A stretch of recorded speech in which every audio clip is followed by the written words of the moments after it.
And yet here in the Garden of Gethsemane, the God of all peace, comfort, consolation, the Prince of Peace, a peace which passeth all logic and understanding. It doesn't matter. There could be 10 trillion nuclear bombs launched at Jesus. He doesn't sweat a drop. He's not affrighted in any measure. They all go off, and the dust settles. He's sitting there on his throne, as peace and good looking as he was before the launch. But yet, we see in the Garden of Gethsemane what Jesus saw in that cup of his sufferings just ahead. That shook him. That shook him to the very core of his being. And he begins to wrestle with it in prayer, asking Father if it's possible to remove that cup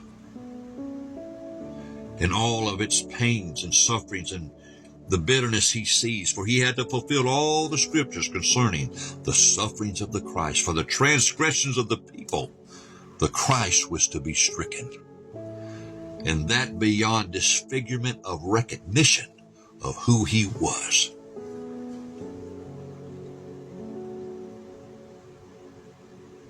He buckled under its weight. He even made the confession, my soul is so exceedingly vexed and sorrowful for what I'm about to go through that just the thought of it almost kills me. The Prince of Peace, now most highly disturbed. He's paying prices of this sort so that you and I would be heirs of a peace which passeth all understanding. Be heirs of a peace with God that is even above the angels. For unto which of the angels hath God said at any time, come now and sit with me in my throne, or you are my son begotten of me? None, not one. But what does the Lord, our Redeemer, our Creator say? To him, to her that overcometh, will I grant to sit with me in my throne, as I overcame and am set together with my Father in his throne.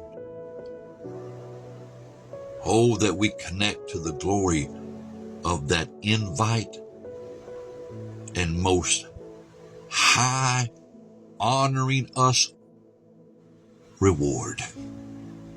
To him or her that overcometh will I grant, saith the God of the universe, to sit with me in my throne, even as I overcame and am set together with my Father in his throne.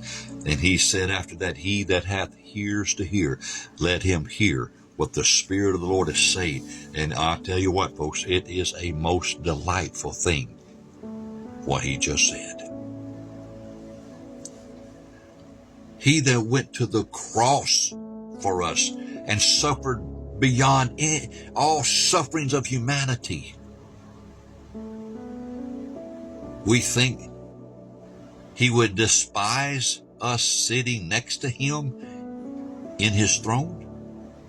See, our minds, we just see ourselves as such unworthy and wormy, and how could we be so loved?